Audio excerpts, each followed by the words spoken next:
This story took place in a small German town. My mother-in-law pulled her lower back and asked me to visit her twice a day to walk the dog. I did not refuse since I was on vacation. Unfortunately, my wife could not go to my mom's house as she was working, so it was up to me to stop by in the morning and evening. Admittedly, I grumbled a bit, but it wasn't necessary. I approached my mother-in-law and she handed me a pug leash. Her waist was wrapped in a scarf, but the rest of her outfit was anything but ordinary. A see-through blouse with a revealing neckline. As they say, feel free to stare.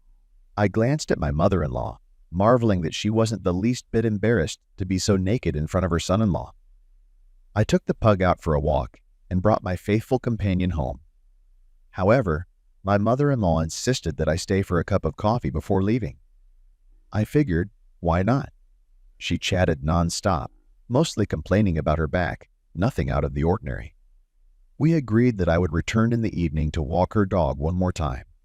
Throughout the day, I couldn't help but think about my mother-in-law's attractive figure. My mind wandered to unnecessary thoughts. I won't deny it. I just couldn't control myself. That's how my brain works. In the evening, I went to my mother-in-law's house to walk the adorable pug.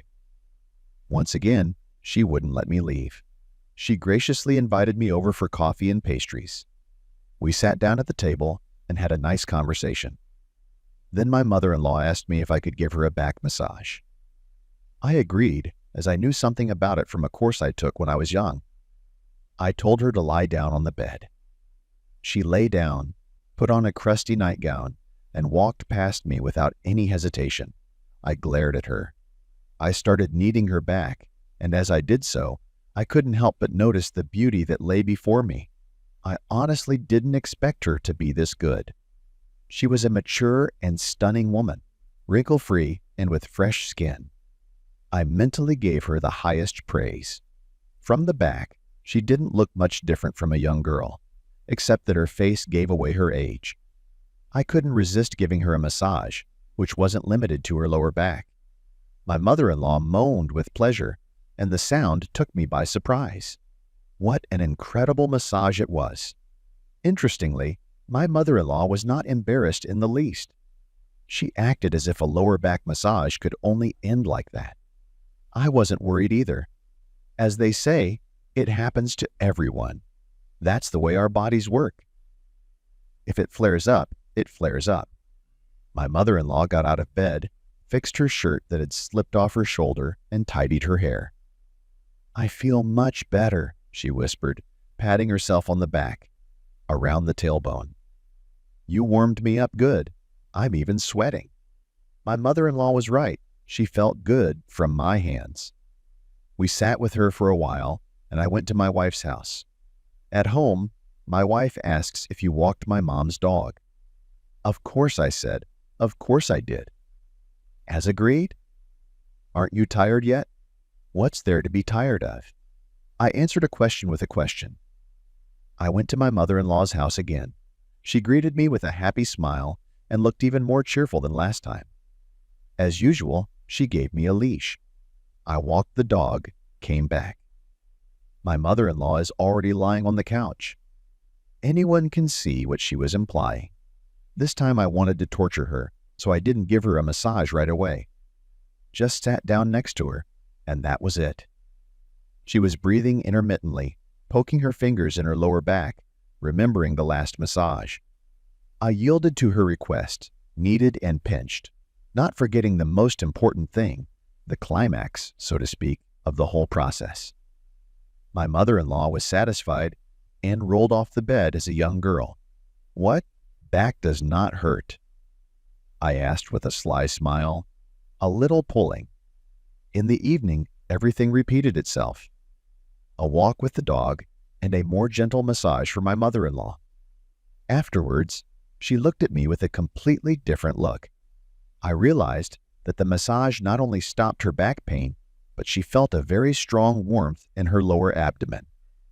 My mother-in-law's claim that she could not sleep due to back pain was clearly false. It was obvious to me that she was deceiving us, as her mobility contradicted her supposed condition. Even though I knew the truth, I played along and expressed sympathy for her, realizing that I was a participant in her love farce.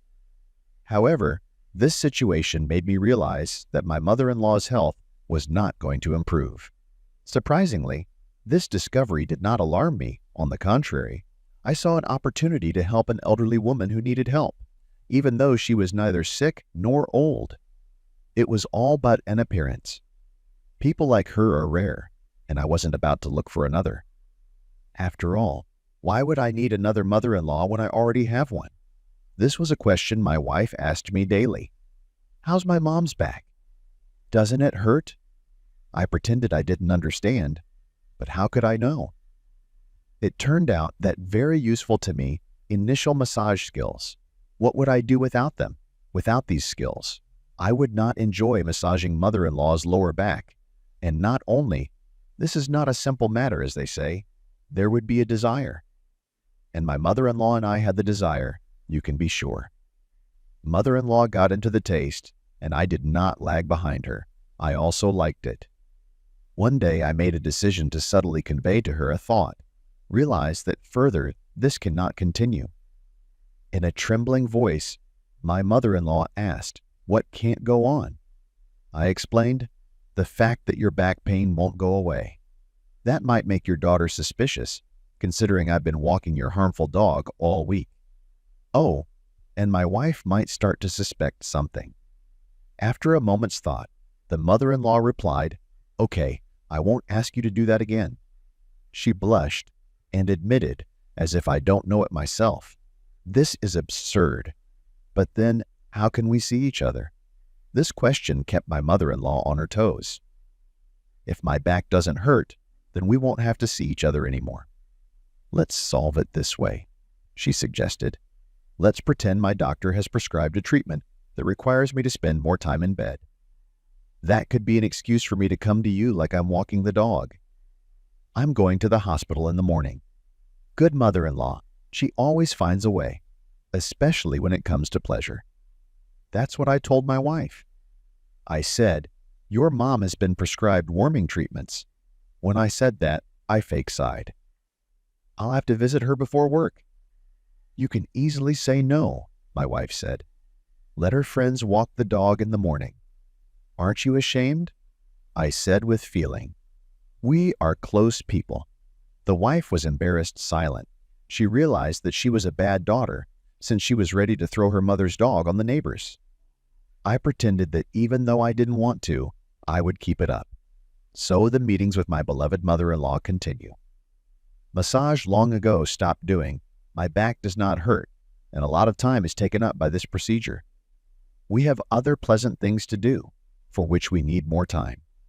So my secret meetings with my alluring mother-in-law continued under the guise of warming procedures. I would arrive every morning before work, escort my wife out with a kiss on the cheek, and assure her that I would take care of her poor mom. As soon as she was out the door, the real fun began. My mother-in-law greeted me in increasingly provocative outfits, thin satin gowns that hugged every curve, lace negligees that were so sheer that you could almost see everything underneath.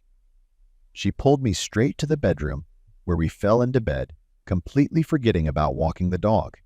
Every day, our time together became more daring. Insatiable, we began to risk being caught doing adult things around the house, and especially a lot in the kitchen while my wife was at work. The threat of exposure only heightened our excitement. We just couldn't tear ourselves away from each other. One day, my wife came home from work early, having been sick. My mother-in-law was visiting. I nearly had a heart attack when I saw her car pull up in front of the house while I was vigorously pleasuring her mother from behind in the kitchen among the pots and pans. We rushed to put on our clothes, and my mother-in-law suppressed her screams of pleasure just in time. The wife entered the apartment and did not expect to see her mother. "Mom, what are you doing here?" "Yes, I came to my favorite son-in-law. Thank you to say that did not abandon me when I was bad. And back pain. He helped me a lot then." In the evening in bed, my wife noticed how tired I looked. "You really don't need to keep helping my mom so much if it wears you out, honey." I know you're doing this as a favor to me." I assured her that I was happy to help the family, bestowing her with a sly smile that she didn't understand. And so our story continues, and there is no end to my passionate romance with this insatiable, creative mother-in-law.